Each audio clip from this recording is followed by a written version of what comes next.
So we getting ready to party. Mind you, it's all adults. There was a 13-year-old or a 14-year-old teenage Latin girl that was there, and I think she had to leave because she had school and she had to do homework. So when 11 o'clock hit, we turned on the music, we started drinking, and then out of nowhere came these young children. I don't know where they came from for a rap party at 11 o'clock at night, but those kids remained. I don't know if those kids were from the photo shoot themselves, but the fact that these kids came around. Larry Johnson just accused Jay-Z and Beyoncé of forcing children into wild late-night parties with A-list celebrities, and let that sink in. This shocking claim has everyone questioning what really happens behind the scenes. From bizarre interactions to unsettling details, the story only gets darker. So buckle up, because you're not even ready for what comes next. In a recent episode of the podcast Fearless with Jason Whitlock, Larry Johnson, former NFL player and known for his controversial takes, spilled some serious tea.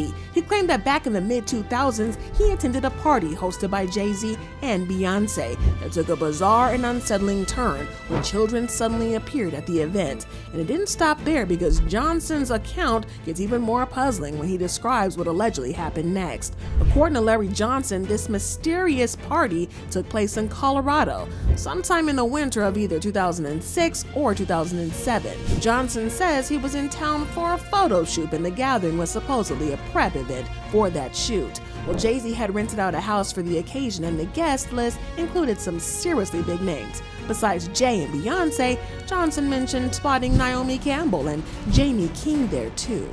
Picture this, an intimate gathering of A-listers kicking back after a long day of work. Sounds normal, right? Well, not for long. Naomi Campbell was there, actress Jamie King was there, Jay was there, B was there, and he rented this house. Johnson says the evening started off like any other adult party. Around 10 or 11 p.m., things began to heat up. Music blasting, drinks flowing, and everybody getting in party spirit. But here's where it gets strange. Out of the nowhere, children appeared at this adults-only event. Johnson didn't give specifics about how many kids showed up or who brought them, but he described it as completely unexpected and unsettling. One moment everyone was partying, and the next there were kids in the mix. And to make things worse, it was already late at night. But that's not all, because Johnson claims he was seated next to one of these kids and noticed Beyoncé interacting with a child. She allegedly said something along the lines of, "That does not look sexy." Though Johnson admitted he didn't understand the context of her remark. At 11 o'clock at night, drinking, loud music, and us dancing wild, like, I don't know where these kids came from. And then I happened to sit down because I was dancing with one of the assistants. And I sat next to this child, and the child sat next to Beyonce. And here's the kicker. Johnson says the young children weren't just hanging around for a quick hello. He described them as being present in the middle of loud music, wild dancing, and alcohol-fueled partying. He also recalled a young Latin child and her mother leaving early because of school commitments, which only added to his confusion.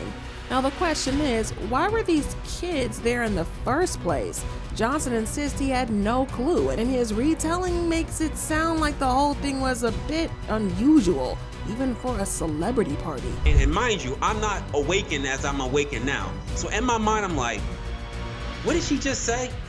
And then I didn't pay no attention to it, and then, obviously the liquor took hold of me and I had to leave. So I said bye to everybody and left. Larry Johnson's explosive claims come at a time when Jay-Z is already under intense scrutiny. Just days before Johnson's interview on Fearless with Jason Whitlock, according to attorney Tony Busby, filed a lawsuit against Jay-Z of a young child back in 2000.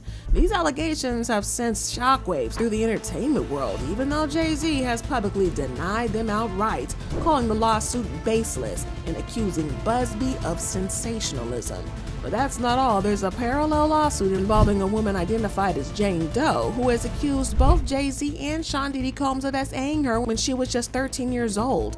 In her account to NBC News, Jane Doe described the event as a catastrophic experience that changed her life. She claimed she was during a limo ride in a White House, which she described as a part of an after party. Rap mogul Jay-Z, whose husband, Houston's own Beyonce, is facing accusations. Those accusations involve a 13-year-old girl, Jay-Z, and Sean Diddy Combs. The incident allegedly occurred back in 2000. However, inconsistencies in Jane Doe's story have complicated the case. For example, her father reportedly denied picking her up after the alleged incident, and a celebrity she said was present has claimed they were not in New York at the time. Photographs from that night also placed Jay-Z and Diddy at a different location than the one she described, but their whereabouts for the entire evening remain unclear. Is any part of you scared coming out against such powerful people? Yeah, I'm scared of what could happen, but I'm more afraid of letting it eat me alive. Well, Jay-Z has outright denied these allegations, of course, stating this incident didn't happen. In a statement to NBC News, he said, "True justice is coming. We fight from victory, not for victory." Meanwhile, Diddy, who is already facing federal ST and racketeering charges, has yet to comment on Jane Doe's specific claims. While there's no direct connection between those lawsuits and Larry Johnson's account of a 2006 party in Colorado, the timing is enough to raise eyebrows. Johnson's claims about children showing up unexpectedly at an adult-only gathering coupled with these legal battles are painting an unsettling picture. Jay-Z accused her amidst the inconsistencies. So the lady who accused Jay-Z and Diddy of her sat down with an exclusive interview with NBC, and she asked to be off camera to remain anonymous. And during that conversation, she shared the story of when she went to the VMAs. Critics, however, are quick to point out that Johnson has a history of making controversial allegations against celebrities. From conspiracy theories to behind-the-scenes gossip, he's not exactly known for holding back. But this time, his story aligns with broader controversies swirling around the music industry's biggest names, which makes it hard to ignore. Now, let's talk about Jay-Z's reactions to the allegations. Instead of outright denying the claims with evidence or focusing on clearing his name, he brought up something surprising: his daughter, Blue Ivy. Jay claimed that accusations would hurt her reputation and damage her relationships because people, especially her friends, might start asking uncomfortable questions. While it's understandable for any parent to worry about their child, this response didn't sit well with a lot of people. Critics were quick to point out that he seemed more concerned about how the allegations might affect his daughter's image than addressing the serious nature of the claims against him. His focus on Blue Ivy's social standing felt out of touch, especially considering the weight of the accusations. And to make matters even worse, Jay-Z hasn't publicly addressed or condemned the actions of his longtime friend Diddy, who was at the center of many of these allegations. You'd think that with everything coming to light about Diddy, federal ST charges and accusations involving minors and more, Jay-Z would have something to say. But no, he stayed silent about Diddy, which only adds to the criticism. Things only got even more unsettling when yet another shocking claim came out, this time from aspiring singer Tania Wallace. In a TMZ documentary, Wallace shared her experience at one of Sean Diddy Combs' infamous parties in 2018, and what she allegedly saw is enough to make anyone uncomfortable. Wallace revealed that during the wild party, she noticed a group of minors dressed as sexy Harajuku Barbies. At first, she thought they were little people because they were surrounded by a group of adults, seemingly trying to shield them from view. But upon closer inspection, she realized they were minors, dressed in bright red lipstick and provocative outfits, resembling human-sized dolls. They were little people. And, I don't want to say too much. They were little people. So use your common sense.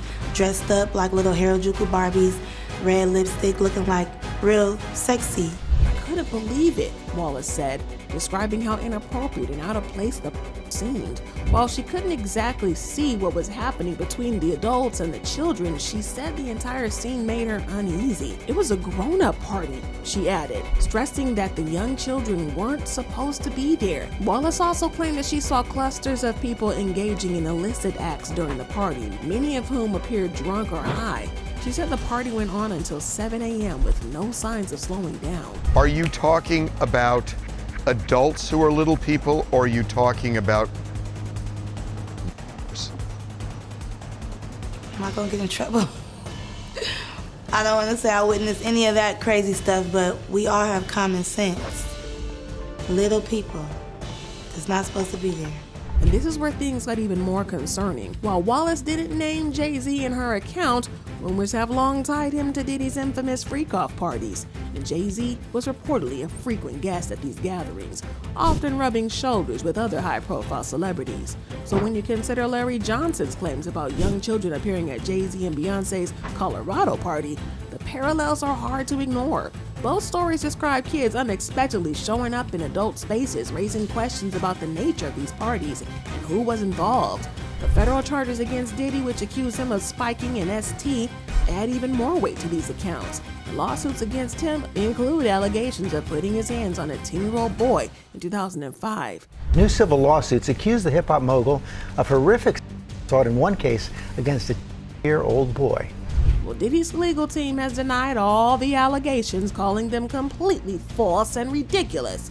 But the connections between his parties and Jay-Z's alleged involvement have sparked widespread speculation all online. So let's talk about the way that Jay-Z's team is handling these allegations, because honestly, it's raising more questions than answers. His friends are all over Instagram saying there's no way he was at these parties in question. One even claimed he wasn't at Club Amnesia, where one of the alleged incidents took place, but instead at Club Cheetah.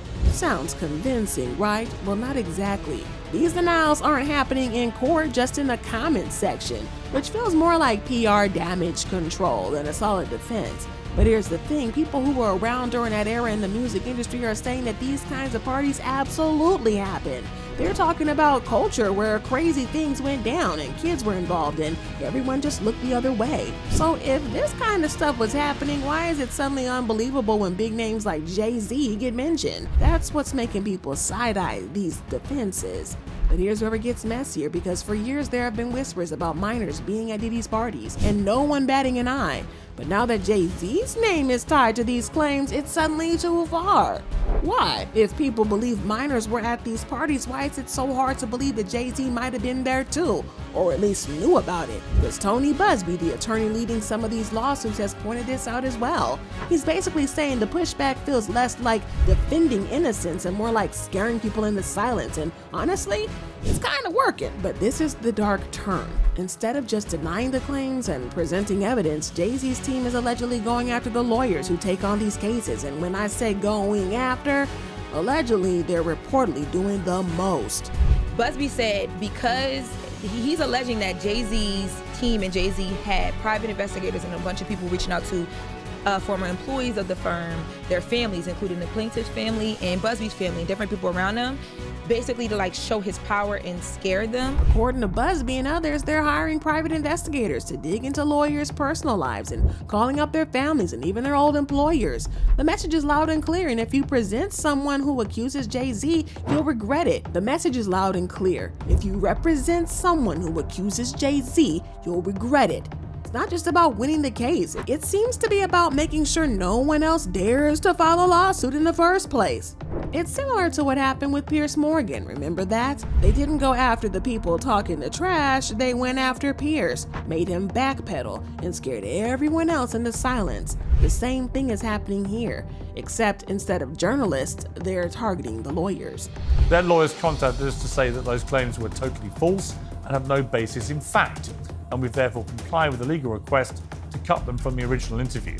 But here's an interesting twist. Despite the serious allegations against Jay-Z, the NFL isn't showing any signs of backing away from their partnership with him. Even with the claims making headlines and sparking public debates, the league appears to be standing firm in their collaboration with Jay-Z and Roc Nation. Now, some people are asking a question, Art. They say, will the NFL cancel Jay-Z's concert? Jay-Z's business relationship. Jay-Z helps produce the halftime shows at the Super Bowl.